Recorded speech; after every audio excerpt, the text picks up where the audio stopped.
Average Woodsman here, back with another video. So it's pretty windy, it's nice and chilly this morning. Finally getting some good weather here in Florida. I want to talk about five items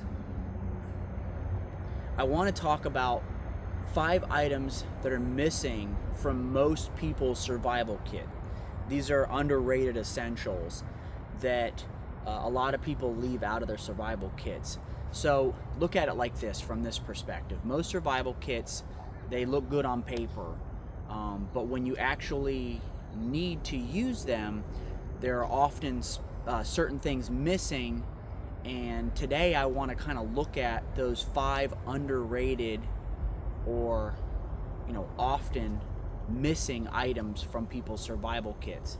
So I'm going to break everything out. We'll go item by item, and then we'll close out the video. All right, so the first item that I want to talk about that's often missing from people's survival kits is a good quality headlamp. Now, it doesn't have to be this headlamp.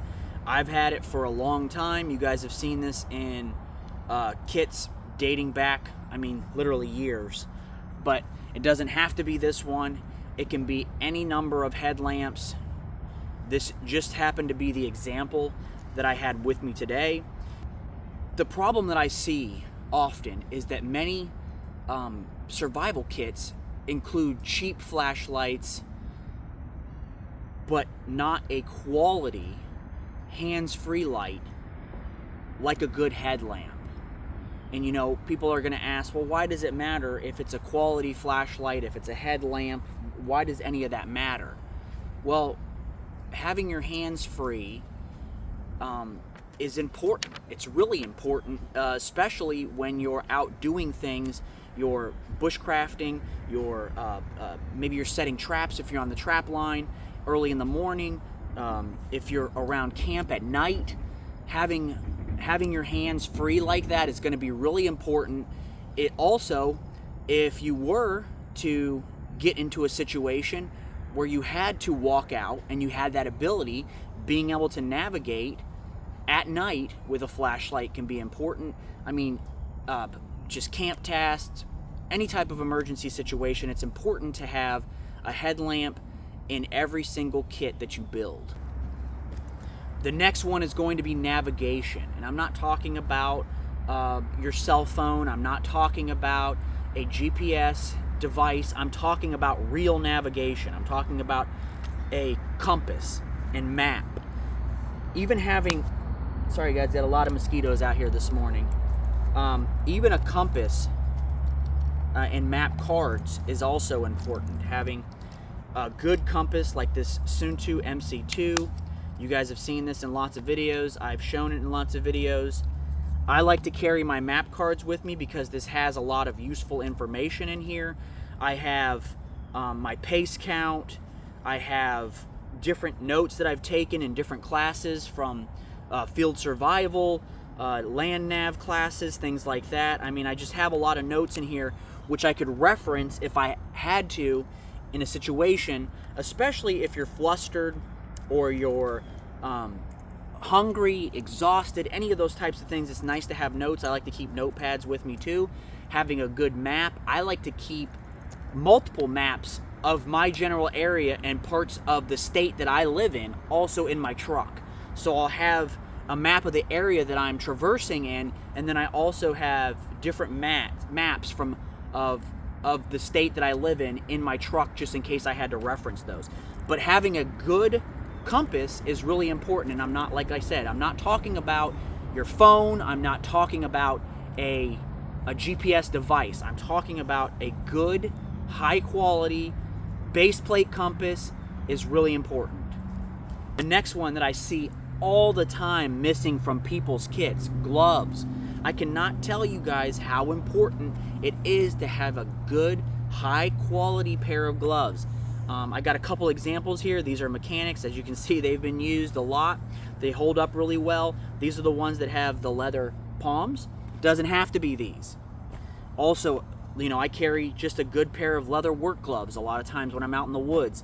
Having a good pair of gloves is a super underrated item, and I see it rarely included in people's kits, but it's essential for building shelter, moving debris, collecting firewood, I mean, protecting your hands, especially if you're in and around like bramble bushes, if you're in and around thorn bushes. It can protect you from insects, all kinds of stuff. It's good to have these, especially if you're reaching around in thick areas and there's a lot of insects. You have all kinds of risks that you can run when you're just shoving your hands down into areas. You can really injure yourself, and you don't want to get an injury, because not only can it get infected, but it'll cause you a lot of issues when you're out in the woods, especially if you actually had to dive into your survival kit and use it in a real emergency. So, I mean, it's something important. Hand injuries in a survival situation can be a game changer. So don't neglect taking care of your hands. Just like your feet, you need to take care of your hands, and having a good pair of gloves, preferably something leather, but the Mechanix gloves are also excellent.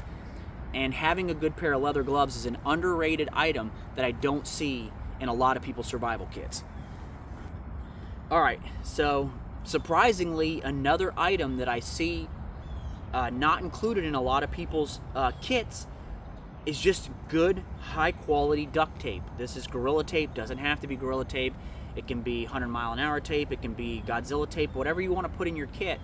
But having a good, high-quality duct tape in your kit is super important and very underrated. I've actually gotten flack from people in the comments in my videos when I talk about duct tape. They say that it's unnecessary, that you'll never use it, all kinds of things that I never would have ever thought people would say about duct tape, you know, being such a versatile item to carry. And it's really surprising that so many kits don't include it. They don't even a lot of kits don't even include any repair items whatsoever. And I mean, duct tape is so versatile. You can fix gear, you can patch up your shelter, like if you have a damage to your tarp, you can repair clothing with it. You can do repair to your boots. You can build things out of it, like containers, improvised tools. I mean, it's such a versatile item. Medical, you can use it for medical. It just has so many uses, and to not carry something this small and lightweight, compact, why would you not do that? And if you don't want to carry it on a roll like this, because you might think it's bulky, you can wrap it around an old credit card, an old license, wrap it around trekking poles. You can wrap it around a water bottle, a lighter. I mean, there's a bunch of ways that you can carry it and not carry it in a roll like this. But not having duct tape just doesn't make any sense to me. It's too versatile, and it doesn't take up a lot of room, and it's not very heavy. All right, another one that I don't see a lot is a backup, like a redundant way to treat and disinfect water. Most survival kits that I see have some sort of way to treat or disinfect water, whether that be a filtration system, a filtration water bottle, a stainless steel water bottle, disinfectant tabs like from Katadyn. There's always something like that in a kit.